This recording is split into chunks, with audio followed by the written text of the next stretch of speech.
شیخ محترم، آج ہماری یہ نشست ماشاءاللہ کافی اچھی رہی، تو آپ ہمارے آخری مہمان ہیں اور سوال بھی آخری آپ سے ہی ہے، اور وہ یہ ہے کہ اس میں جو واقعہ کربلا جو ہمیں سننے میں ملتا ہے تاریخی پس منظر میں، اس کی آپ کچھ وضاحت فرما دیں۔ جی ضیاء بھائی، یہ سب سے اہم جو سوال ہے اس مہینے کے حوالے سے، کیونکہ ساری جو بنیاد ہے اسی پر کھڑی ہے، یعنی واقعہ کربلا ایک المناک، ایک دردناک واقعہ تھا۔ اسی کی بنا پر سوگ اور اسی کی بنا پر ماتم اور یہ سارے معاملات اس محرم الحرام میں جو ہمارے ہاں رائج ہیں۔ اس واقعے کی حقیقت کیا ہے؟ دیکھیے، تاریخ میں بہت زیادہ تبدیلی رونما ہوتی ہے، لوگ کر دیتے ہیں تاریخ کو مسخ کرنا جسے کہتے ہیں۔ ابھی پاکستان بنے ہوئے 70 سال ہوئے اور پاکستان کی تاریخ بھی مشکوک ہو گئی۔ کچھ لوگ کہتے ہیں کہ قائد اعظم محمد علی جناح جو تھے وہ پاکستان کو ایز اے سیکولر ریاست بنانا چاہتے تھے، وہ سیکولر تھے اور ان کے بیانات بھی پیش کیے جاتے ہیں اس حوالے سے۔ اور کچھ لوگ ایسے ہیں جو کہتے ہیں کہ پاکستان جو ہے نا ایک مذہبی ریاست ہے اور اس کی بنیاد لا الہ الا اللہ پہ ہے، توحید کی بنا پر مختلف رائے پائی جاتی ہیں، اور اس پہ میڈیا پہ بھی بہت زیادہ بحث پچھلے دنوں رہی ہے۔ تو آپ اس سے اندازہ لگا سکتے ہیں کہ 70 سال میں ایک تاریخ کو کتنا مسخ کر دیا گیا۔ ہمارا بھی یہی موقف ہے کہ پاکستان کو لا الہ الا اللہ کی بنیادوں پہ بنایا گیا۔ ہمارے بزرگ کئی ابھی تک زندہ ہیں، کچھ ابھی پچھلے دنوں فوت ہوئے، کچھ پچھلے سالوں فوت ہوئے، جنہوں نے خود یہ سارا سلسلہ اپنی آنکھوں سے دیکھا اور مشاہدات بیان کیے، اپنے جذبات بیان کیے اور اپنی قربانیاں بیان کی کہ وہ ساری کی ساری لا الہ الا اللہ کی بنیاد پر تھی۔ لیکن اب ایک پورا ایک پروپیگنڈا میڈیا پہ کھڑا ہو گیا ہے، جو مطلب کچھ لوگ ایسے، کچھ ہمارے صحافی ایسے ہیں جو اس بات کو مطلب ایسے اپنے جو دلائل ان کے پاس ہیں ان کی بنا پر یہ ثابت کرنا کوشش کرتے ہیں کہ پاکستان کی بنیاد مذہب پر نہیں تھی۔ تو 70 سال اگر مطلب ایک تاریخ کو مسخ کرنے کے لیے کافی ہیں تو ادھر تو 1400 سال ہو گئے تقریباً، تو 14 صدیاں بیت گئیں، اور اس دوران مطلب جو عالم اسلام تھا اس میں مطلب بہت سارے سانحے رونما ہو چکے تھے، پہلے بھی اور بعد میں بھی۔ مطلب نبی کریم صلی اللہ علیہ وسلم کی وفات کے بعد کچھ اختلافات مسلمانوں میں ہوئے، پھر یہ سیدنا حسین رضی اللہ تعالیٰ عنہ کی شہادت کا واقعہ، اور اس کے بعد بھی پھر حکومتیں آتی جاتی رہیں، کچھ کشمکش بھی رہی مسلمانوں میں بھی، اور اس دوران غیر مسلموں کو، خصوصاً جو منافقین اسلام کو نقصان پہنچانا چاہتے تھے لیکن اسلام کے غلبے کی وجہ سے وہ چھپے ہوئے تھے، ان کو بھی موقع ملا۔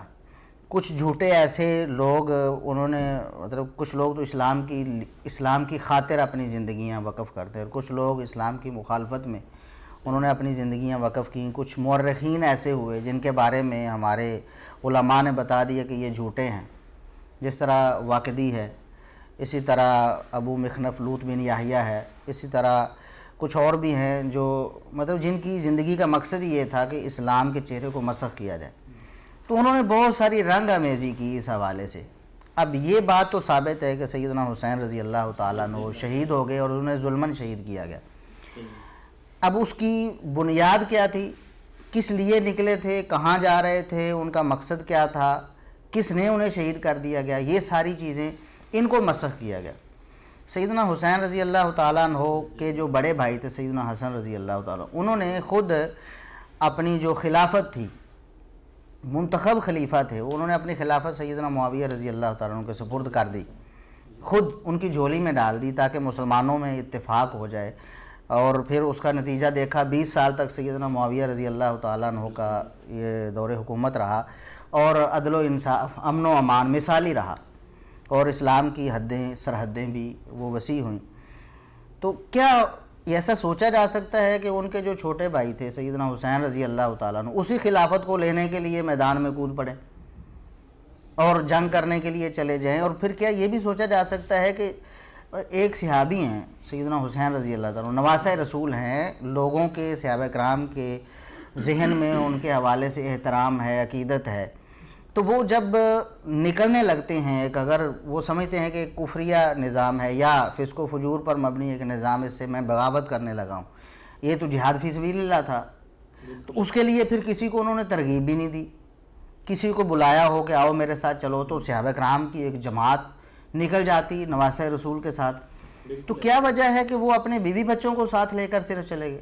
خاندان کے کچھ افراد تھے جن میں بیوی بچے زیادہ تھے، عورتیں زیادہ تھیں، ان کو لے کر چلے اور پھر راستے میں مطلب وہ شہید ہو گئے. تو یہ رنگ امیزی ہے جس کی مطلب ہمیں کوئی دلیل ایسی نہیں، کوئی سند ایسی نہیں ہمارے پاس جو واقعہ کربلا جو ہمیں بیان کیا جاتا، جو اس مہینے میں خصوصاً لوگوں کے سامنے بیان کیا جاتا ہے، یہ نیری رنگ امیزی ہے. سیدنا حسین رضی اللہ تعالیٰ عنہ سفر پہ جا رہے تھے. ظاہر ہے بیوی بچوں کو لے کر انسان سفر پہ ہی جاتا ہے، اور پھر وہ اس طرف جا رہے تھے جس طرف ان کے والد گرامی سیدنا علی رضی اللہ تعالیٰ عنہ ایک عرصہ انہوں نے وہاں گزارا کوفے میں. اسی راستے پہ وہ جا رہے تھے، اور راستے میں کیا ہوا ہے کہ کچھ لوگوں نے انہیں شہید کر دیا. انہوں نے دیکھا کہ آ رہے ہیں اور نہتے ہیں، بیوی بچے ساتھ ہیں، اکیلے ہیں، ہمیں ایک موقع مل رہا ہے، اس کو انہوں نے اویل کیا اور سیدنا حسین رضی اللہ تعالیٰ عنہ کو شہید کر دیا. اور الزام پھر اس خانوادے پہ لگایا جس کو وہ بدنام کرنا چاہتے تھے. سیدنا معاویہ رضی اللہ تعالیٰ عنہ سے سیدنا حسن رضی اللہ تعالیٰ عنہ نے صلح کی، تو ایک گروہ ایسا تھا جسے یہ پسند نہیں تھا کہ ان کی یہ صلح ہو. ہاں، وہ صلح پسند نہیں تھے. وہ لوگ تھے جو اسلام میں ہمیشہ فساد کے متمنی تھے کہ مسلمان ایک دوسرے سے خون ریزی کرتے رہیں. تو سیدنا حسن رضی اللہ تعالیٰ عنہ کی صلح انہیں کسی طریقے سے نہیں بھائی تھی. پھر انہوں نے ایک طریقہ، ایک موقع دیکھا کہ اس موقع پر ہم کچھ کر سکتے ہیں، مسلمانوں کو ایک دوسرے کے خلاف ابھار سکتے ہیں. تو انہوں نے سیدنا حسین رضی اللہ عنہ کو شہید کر کے الزام پھر ایسے گروہ پر لگا دیا، ایسے خاندان پر جو اس وقت برسر اقتدار تھا. اور ایسا ہماری دنیاوی تاریخ میں، انسانی تاریخ میں بھی ہوا ہے، ملکی تاریخ میں بھی ہمیں ایسے واقعات مل جائیں گے کہ لوگ ایسا کرتے ہیں، ایسی سازشیں ہوتی ہیں. اس حوالے سے کوئی ایک ٹھوس دلیل نہیں ہے کہ سیدنا حسین رضی اللہ تعالیٰ عنہ کو کسی حاکم نے، کسی حکمران نے، کسی گورنر نے شہید کیا ہو. اور ایسا کرنے والا، دیکھیں ہمارے علماء اس بات پر متفق رہے ہیں ہمیشہ سے کہ سیدنا حسین رضی اللہ تعالیٰ عنہ کو شہید کرنے والا ملعون ہے. یعنی اس کے بارے میں کوئی ہمدردی ہمارے دلوں میں نہیں. اس پر تمام انسانوں کی، تمام جنوں کی، سب کی لعنت ہے اس شخص پر. بہت بڑا جرم اس نے کیا ہے نواسہ رسول کو شہید کر کے. لیکن اس حوالے سے کوئی نامزد کر کے آپ نہیں کہہ سکتے فلاں. ہاں، البتہ صحیح بخاری میں ہے، سیدنا عبداللہ بن عمر رضی اللہ تعالیٰ عنہما نے، ایک کوفی شخص آیا، عراقی، اس نے آ کر کہا کہ اگر ہم احرام کی حالت میں ایک مکھی یا مچھر مار دے تو اس کا کفارہ کیا ہے؟ تو سیدنا عبداللہ بن عمر رضی اللہ تعالیٰ عنہما نے اسے مخاطب کر کے کہا کہ تم نے ظالموں نواسہ رسول کو شہید کر دیا. بالکل نواسہ رسول کو شہید کرتے وقت تمہیں کوئی خیال نہیں ہے، اور آج مکھی اور مچھر کے بارے میں پوچھ رہے ہو کہ اس کو مارنے کا کیا کفارہ ہے. تو اس عراقی نے، اس کوفی نے اس بات کا انکار نہیں کیا کہ ہم نہیں ہوئی، ورنہ ہر شخص مطلب اپنا دفاع کرتا ہے کہ نہیں آپ کو غلط خبر پہنچی ہے. وہ خاموش ہوا ہے. اور پھر صحابہ کرام کا اس حوالے سے جو ایک نقطہ نظر وہ بھی سامنے آیا ہے. اور جس خانوادے پہ یا جس حکمران پہ الزام لگایا جاتا اس کی بیعت سیدنا عبداللہ بن عمر رضی اللہ تعالیٰ عنہما نے کی ہوئی تھی، اور وہ روکتے تھے لوگوں. کچھ لوگوں نے بیعت توڑی تو انہوں نے کہا خبردار، تم نے اللہ اور اس کے رسول صلی اللہ علیہ وسلم کی بیعت اس شخص کے ہاتھ پہ کی ہوئی ہے. دیکھیں ایک طرف اہل کوفہ کو، اہل عراق کو وہ قاتل گردان رہے، دوسری طرف اس شخص کو جس پر الزام لگایا جا رہا ہے اس کے ہاتھ پہ اللہ اور اس کے رسول کی بیعت کی ہوئی ہے، اور وہ توڑی نہیں ہے. سیدنا حسین رضی اللہ تعالیٰ کی شہادت اگر اس کے ہاتھوں ہوئی ہوتی تو عبداللہ بن عمر رضی اللہ تعالیٰ عنہ تو اس بیعت کو فوراً توڑ دیتے. اسی طرح اور بھی ہمیں شواہد اس حوالے سے ملتے ہیں.